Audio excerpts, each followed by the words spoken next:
Hello there, friends. It's Jimmy Maverick, and it is, let's see, this is the 24th of June.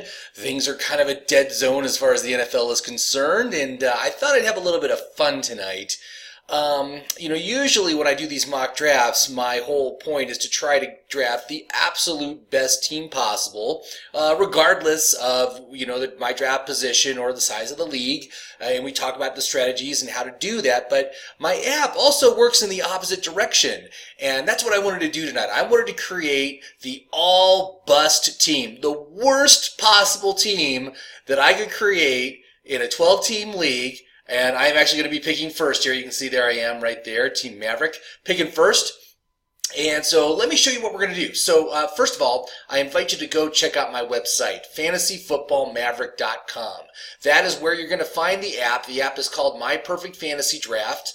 And if you can subscribe and try it out, it is a fantastic tool that you can take with you into draft day and absolutely have the edge over your opponents, knowing who the best players are at each and every pick of the draft. But like I said, we're gonna do just the opposite today. We're gonna choose the worst player at each and every point in the draft. So we need to set up our list first of all. Okay, so the first thing we're gonna do is we have to set up how does the league score points, and in this case, it's actually a standard points. It's a standard points draft. This is on ESPN. Do you want to engage in Jimmy's recommended player filters? We're going to say no because we don't want to filter out the worst players. We want them in there, okay? So we're going to keep all the players in, and then we have to enter in draft mode. So again, we are picking in a 12-team league, and we are picking first. And so my only rule on this is that we're going to do is we're not going to take any reaches. We're not going to reach for any player, but we are going to grab the player in each round that has the lowest VORC score. Now, what is the VORC score? That is this column right here. And each player is rated on what I call 4 key stats. It's value, outlook, reliability, and consistency. And if you look over here on this side, you will see these columns. There's the value rank, the outlook rank, the reliability rank, and the consistency rank, okay?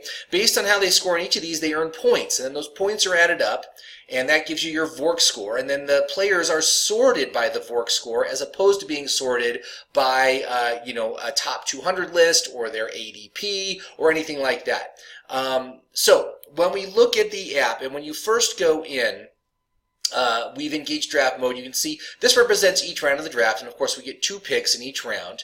And of course here you've got recommendations. We are going to ignore those recommendations. Again, we are going to the list, and we are going to look at the list. And if we look at the top 12 players, the player that has the worst VORC score of all is Mr. Le'Veon Bell. Now, I'm not saying necessarily he is a bad player, okay, because he obviously is a very talented running back, but the dude has issues, right? First of all, he signed a giant new contract in the offseason. That's a big negative. He switched teams in the offseason.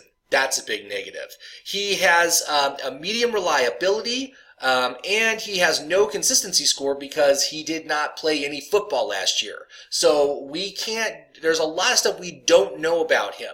He's also missed a lot of time over the course of his career not playing games, okay? So when you look at the top 12, to me, he is the riskiest player of the top 12, all right? And so that's who we're going to take with our initial pick. Now, we've got, let's go into the draft room.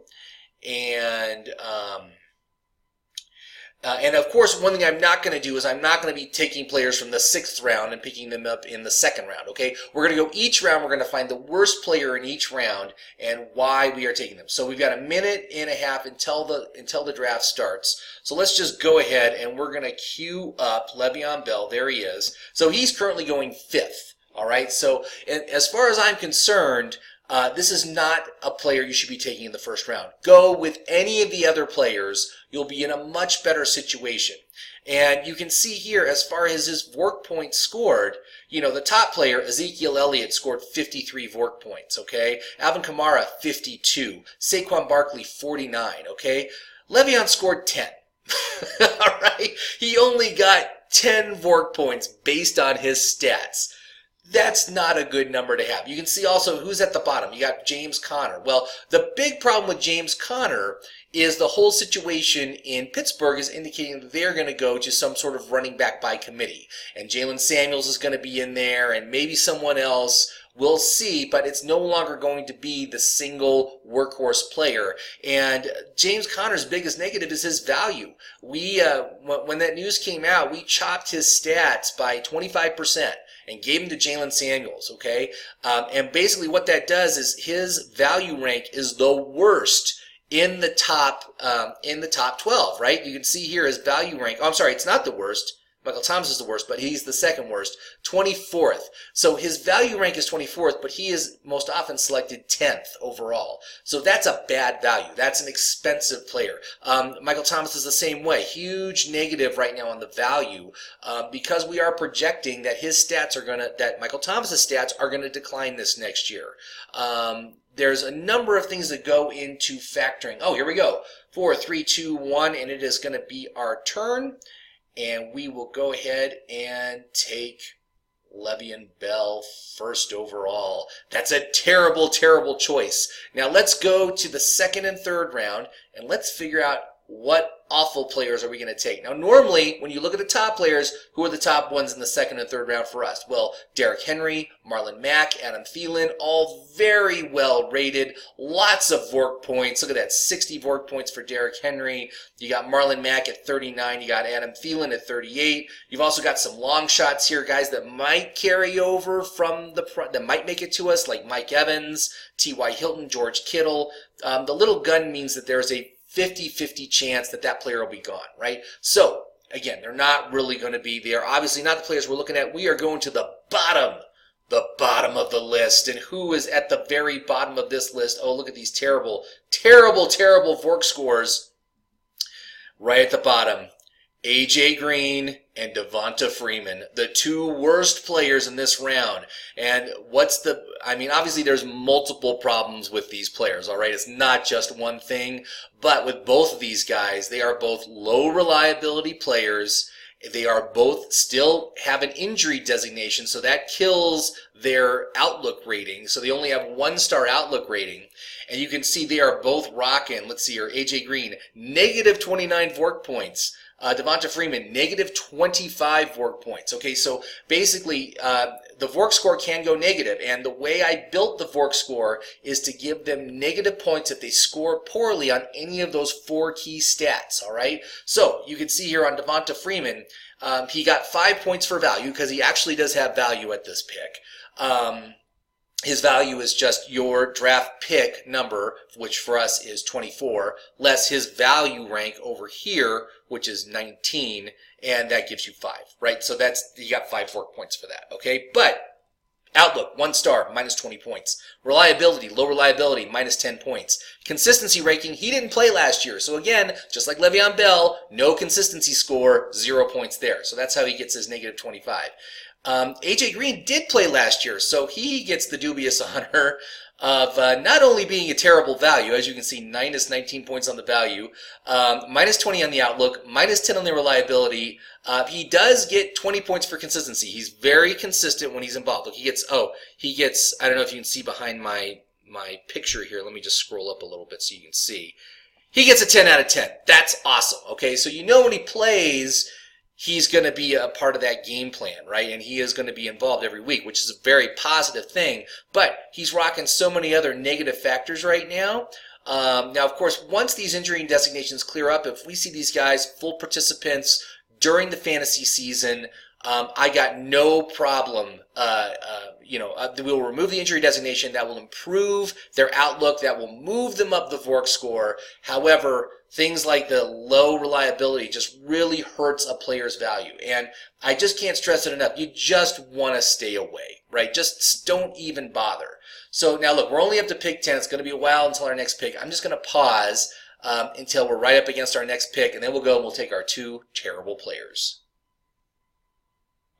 All right, and we're back, and you can see it's just about our pick. We've got our 2 guys. They are still on the board. Lucky us, we get our terrible players, all right? So I don't think there's any chance that either of these guys are going to be taken by Lemaire right here. So we will just wait for him to make his selection, and then we will take our guys, and then we will look to the next round and find just the worst. We're just gonna revel in how terrible these players are for your fantasy team. All right, so we're gonna take Freeman, and we're gonna take Green. And I think the rest of this league should just thank me for taking these terrible players off the board. So let's go to the next round, all right? So let's got to scroll back up here, and we got to click on the 4 or 5 round. And again, looking at the top of the board, some really nice players. You got Kenyon Drake, you got James White, you got Robbie Anderson, all recommended. Long shots include Mark Ingram, Josh Jacobs, Philip Lindsay, all good choices. These are all great. If any of them come through, I would love to have them on my fantasy team. But you know who I wouldn't want to have on my fantasy team? Let's go all the way to the bottom. Who do we got at the very bottom? Darius Geis, again, more injured. Look at this. Notice how we're ending up with a lot of injured players.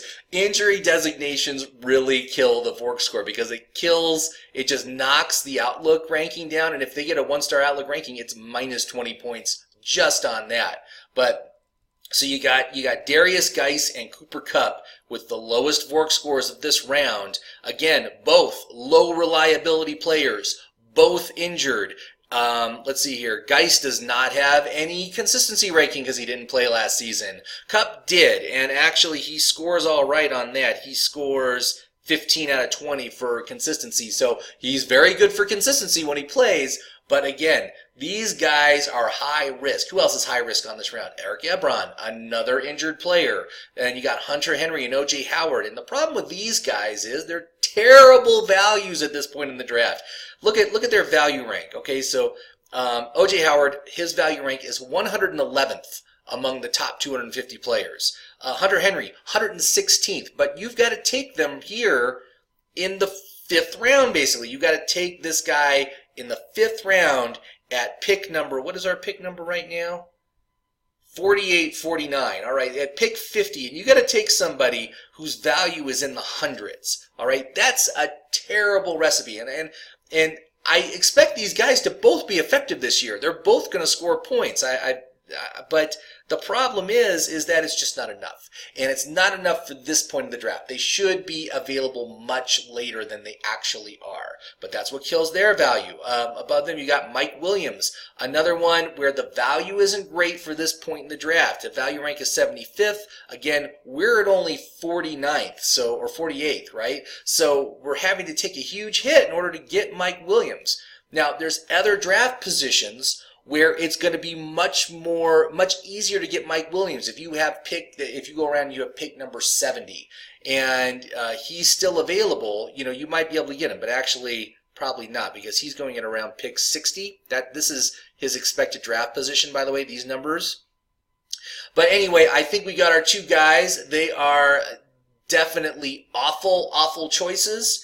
And we got a few picks till our next round, so I will just queue them up and we'll come back when it's right on our next pick. All right, and we're back. And unfortunately, Cooper Kupp got taken.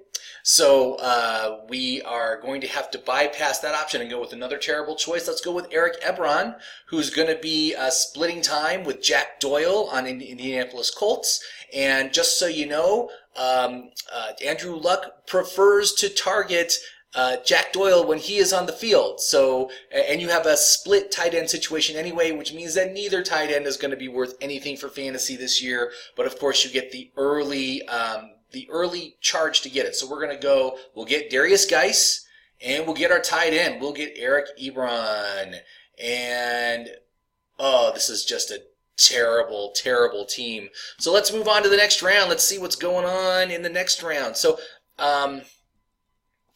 I hope this is kind of a fun exercise for you to watch because it is actually interesting to see how this lays out, that we're actually looking at the best versus the worst. And just so I hope you're seeing here that there is an immense difference between the best players in each round and the worst players in each round, okay?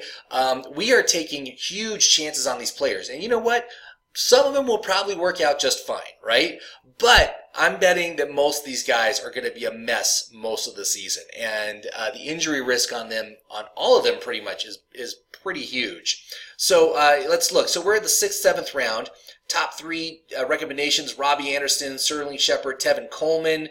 We also have, who else is up here? Well, there's Lamar Miller, who I'm not recommending because he only has a 2-star outlook. Tyler Boyd, Matt Ryan, Jordan Howard. Okay, so obviously as we start to move into the draft, the best choices tend to get fewer and far between, but there's always usually 1 or 2 good choices every round. But let's go to the bottom of the list. Who's at the bottom? Oh, good. More injured players. We got Jerick McKinnon down here. We got Delanie Walker, who we don't need another tight end, so we're going to bypass him. We don't need him. But Dante Pettis, again, both Jerick McKinnon and Dante Pettis, low reliability players. McKinnon still has the injury designation. Let's see here. McKinnon has terrible value right now. Look at his value rank, 178th, and we're going to go ahead. We're going to take him with pick number 72. Oh yeah, that's an awful choice. But let's see here. We could also, well, there's the Jaguars down here, but again, it's just because we have to take them so early in order to get them. Plus, it's a reach. We're going to ignore the reaches, right? So what a reach means is it'll be a long shot in the next round, but we're not going to dive that deep into the draft each round. But we got Latavius Murray here, Corey Davis. These are all awful choices for your fantasy team. Again, bad outlooks, injury issues. Latavius Murray, downward trend in his usage, big contract hangover. Plus, he's on a new team, right? There's a lot of adjustment there. Low reliability. Look, Latavius Murray got a 3 out of 10 for his consistency. Corey Davis, average, 5 out of 10, right? So that's an average rating there. But McKinnon doesn't have any rankings because he didn't play last year. Dante Pettis doesn't have a rating because he didn't catch enough passes last year. They have to catch at least, I want to say 50 passes in order to get a ranking, and he didn't hit that threshold. So anyway, we'll go ahead, we'll get him queued up, and we will wait for our next turn to come around, which will be in just a little bit here. So I'll be right back. All right, and we're back, and Latavius Murray just got taken. I'm sorry, we're not going to be able to get him for our terrible team. But McKinnon and Pettis are still on the board, and so that is who we're going to end up with. So McKinnon's going to be our 4th running back, and Pettis is going to be our wide receiver 2. Yeah, that's great. That's a great choice.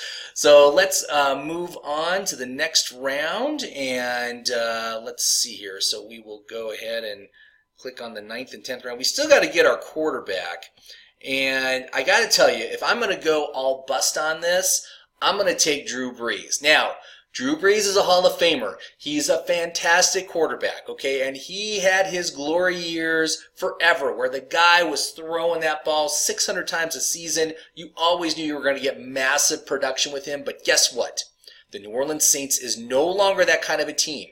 They are a run-first, low-volume offense. I believe he threw only like 470 passes last season, okay? And he wasn't injured at all. He played all 16 games. And that's all he ended up with. That is not the kind of player that is going to win you your league. And I got to tell you, if you take him thinking he's going to go back to those glory years, it's just not going to happen. There's not the wide receiver talent around him anymore. I mean, Michael Thomas is fantastic, right? And they brought in the tight end from Oakland. I'm drawing a blank on his name right now. He should be good as well. But there's really nobody else. There's no other prolific pass catchers on that team other than Alvin Kamara. Alvin Kamara too, right? But it's going to be a low-volume pass offense. He's not going to get you enough opportunities so that you can score enough points. So in my opinion, I don't know how he's still a top 10 quarterback. I think it's strictly basically his name and what he's done in the past. That's what people know. But I would just stay away. Do not go with Drew Brees, and we will try to get him on this next round, okay? So let me even see if he's still available. He might have already been taken. Let's take a look here. Is Drew Brees even on the board? He has not been taken yet. We're going to queue him up, all right? So let's just go and look at, so here we are, 8th and 9th round. Who are the best players in this round? Well, we've got players like Jared Goff, who I think would be an excellent quarterback, right? We don't want that. D.D. Westbrook, Vance McDonald, nice, nice selection of players there. Larry Fitzgerald, Marvin Jones, Jameis Winston, a little bit riskier there, but Winston's a good choice for quarterback. Marvin Jones I wouldn't take. Christian Kirk I wouldn't take. All right, but there's at least a couple of good choices, right? There's good options at this point in the draft. But let's go to the bottom of the list, all the way down here. Who's the worst? Oh, look at that. We got the Houston receivers. Keke Coutee, Will Fuller, both low reliability guys. Both guys that didn't play enough last year to even get a consistency ranking, so they don't get any points for that. 1-star outlooks and terrible value. Look at their value rank. Keke Coutee, value rank 129. Will Fuller, rank 125, and this is around pick 96, all right? So this is when they're typically going. Like, look, Will Fuller typically gets taken at pick 101, Keke Coutee at 113, and of course both these guys will be gone by our next pick. So we definitely want to get ourselves one of these terrible, terrible receivers. We'll go with Keke, since he ranks at the very bottom, although they both rank negative 50, right? So actually, you know what? If we want to go truly awful, Will Fuller, injured, downward trend in his usage, low reliability. I mean, that's significantly worse than Keke, who could do something this season, maybe. I do not have any faith that Will Fuller will be able to. So I think if we go Brees and Fuller, I think, it's our pick already. Look at that. Well, we will take Brees. Awesome. And let's take Fuller. And, darn it, he was already taken. I feel bad about that. Coutee, let's take Coutee then, since he is also right there at the bottom. So we'll take Keke Coutee as our third wide receiver. So we pretty much got our starting lineup set up now. So we've got Drew Brees as our quarterback. We got Le'Veon Bell, Devonta Freeman, and Darius Geis as our running backs. We've got A.J. Green and Dante Pettis as our wide receivers. We've got Eric Ebron as our tight end. And then on the bench, we got Jerick McKinnon and Keke Coutee. This is just terrible. Oh man, it's just awful. So let's keep going, man. Let's see how deep this rabbit hole goes. So now 10th and 11th round, top choices. Here we go. Adrian Peterson, Dion Lewis, Phillip Rivers. All right. So there's again always good choices at the top, and sometimes there just aren't enough good choices, especially when you get towards the end of the draft. And what I like to say is if you actually come across a round where it says there's no recommended players or maybe one recommended player, you can always jump to the next round and see who is being picked then. Take one of those guys instead. It's a good strategy to do. You don't have to take a guy off of this list if everybody stinks, but we want stinky players. So we're going to take some more bad ones. Let's see here. Who are the worst ones? Look, there was another good choice for a quarterback we could have taken, Jimmy Garoppolo. But we already got Drew Brees. I'm fine with that. We don't need another quarterback anyway. So let's go. Greg Olsen, we don't need another tight end. Marquise Brown, Baltimore wide receiver. Yes, that is a terrible choice. But he is a reach. We won't bother with him. Jordan Reed, tight end. Okay, so here we go. Dante Moncrief, Pittsburgh wide receiver. He's new to the team this year, so he signed a big contract. Doesn't have great value, but again, terrible consistency, medium reliability, so he's okay there. 1-star outlook. There's just not a lot of points here, so I think that's a good choice. And look at that, we could go with another San Francisco wide receiver. We could go Marquise Goodwin, or we could go Carlos Hyde. Again, that guy's strictly a backup, but I do think we could flesh out our wide receivers a little bit more since we only have 3. So let's go. Let's go with Moncrief and Goodwin. We'll take both those guys, and maybe Carlos Hyde if one of them gets taken. So we'll go ahead and we'll get that set up, and once it comes back to us, I'll restart the video. All right, it came back to us, and we've got our guys. So we'll go ahead and we'll take Moncrief, and we'll go ahead and we'll take Goodwin. And again, Goodwin as a player, he'll probably be fine this year, right? I mean, he'll probably be an okay receiver. Maybe he'll have some flex value, but right now I'm not projecting a lot of value off of him, right? I mean, his value rank is actually quite terrible. 191st. Oh yeah, that's awful. Moncrief at least has a value of 130, but neither of these guys are even going to be in the flex conversation unless someone above them gets injured. So they're just, again, terrible, terrible choices at this point in the draft. And this is when they're going to be drafted. This is when you're going to see those guys come off the board. So let's go to the next round, 12-13. James Washington, Jalen Samuels, Nyheim Hines, great choices to get late. If going late on running backs with upside, and James Washington, receiver with upside. But at the bottom of the list, who do we got down here? Oh, look at this. We got Rex Burkhead. Chris Thompson, who's a reach. We won't bother with him. Marquise Brown might be available, the Baltimore wide receiver. Here's a bunch of tight ends. We don't need any of them, but Dallas Goedert, Noah Fant, TJ Hawkinson. These guys, again, rookies. They're just not. There's no value. There's no value here, right? They're not going to get enough volume to be worth anything. Kenneth Dixon. All right, so we got some options here. So I think Burkhead and maybe Burkhead and Brown would be a good combination. So Burkhead and we'll go Brown, Marquise Brown, and let's get what was the third one we were talking about? Kenneth Dixon. Yeah, Kenneth Dixon. So using the app, what I like to say is it's way too easy to make errors, right? It's way too easy to have a bad draft. But it's surprisingly easy to purposely have a bad draft. There's not a lot. Oh, look at that. Someone just took Brown. Someone took Marquise Brown. There's no value there, man. That guy's not going to be worth anything this year. Are you kidding?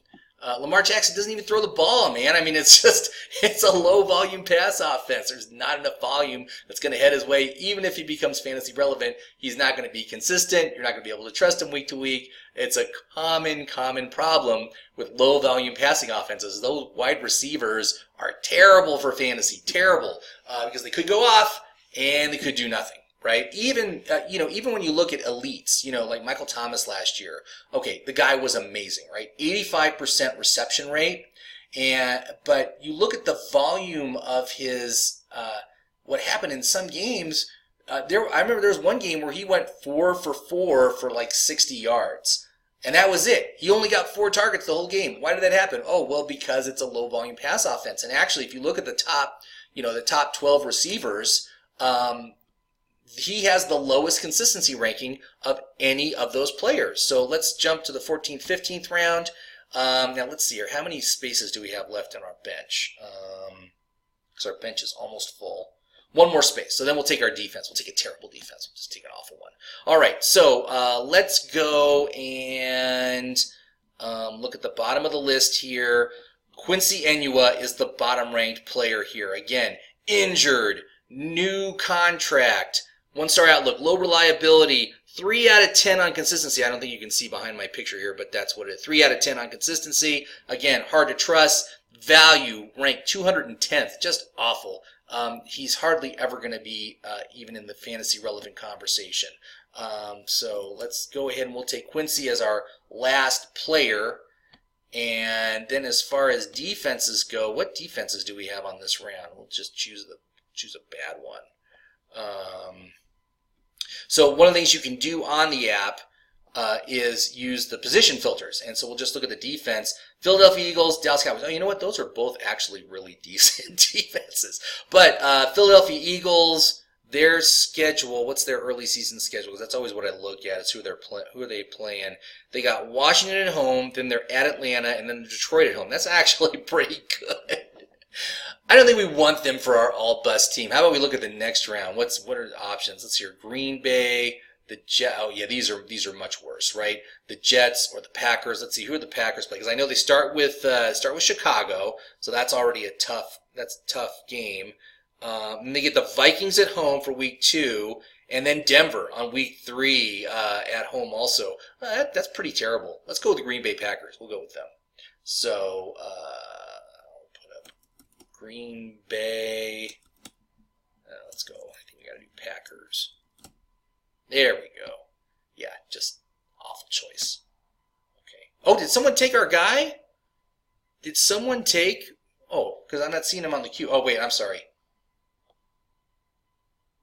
Yeah, I think someone. No, Quincy Enunwa is still there. Okay, great. So we got Quincy Enunwa and the Packers. Awesome. Okay, so I'm just going to pause till it gets to our pick. All right, they came back to us pretty quick, so we'll go ahead and we'll take Enua, and we'll take the Packers, and what a god-awful team we have. So all we have left to take is the kicker. I'll take it, and then we'll come back. All right, and we are done with this terrible, terrible team. So let's kind of review, all right? We've got Le'Veon Bell, A.J. Green, Devonta Freeman, Drew Brees, Darius Geis, Eric Ebron, Dante Pettis, Jerick McKinnon, Keke Coutee, Marquise Goodwin, Dante Moncrief, Kenneth Dixon, Rex Burkhead, Quincy Enua, and the Green Bay Packers. So notice how many of these guys, injury designation. Look at the downward trend in their usage. New contract signees. Oh, look, Kenneth Dixon is actually a contract year for him. That's actually a positive thing. Look at the outlook on these players. 1 stars across the board, except for our defense and our first-round pick. Reliability ratings. Most of these guys are low reliability players. Look at all the low reliability rankings. And then for consistency, a bunch of NAs, which means the player didn't play enough to even garner a score. And we don't have any rookies either. We didn't even take any rookies, man. These are just established players that are just going to be terrible. But also, look at this. Here's a 2 out of 10. Here's a 1 out of 10 for Dante Moncrief. 3 out of 10 for Rex Burkhead. 3 out of 10 for Quincy Enua. These are guys there's no consistency. You can't trust them on a week-to-week basis. That's terrible for fantasy. So this is our all-tanking team. If we picked first in a 12-team league, this is the kind of awful team that we would absolutely strive to avoid.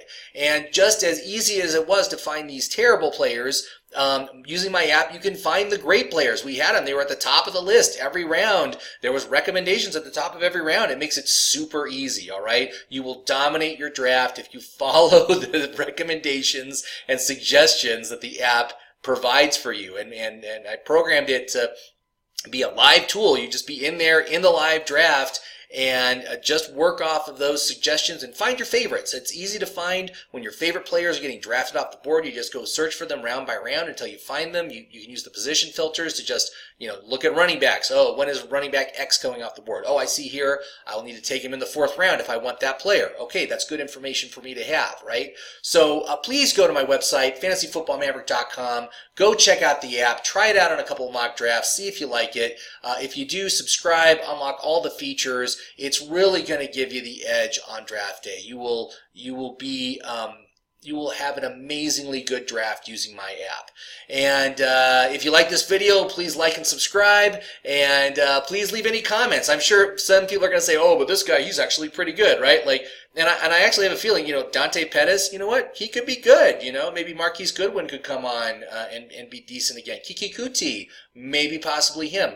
But these guys, man, you just don't want players like this on your draft. You don't want to draft guys like this. They're going to disappoint you. They're going to give you just a terrible time all year. Don't even deal with it.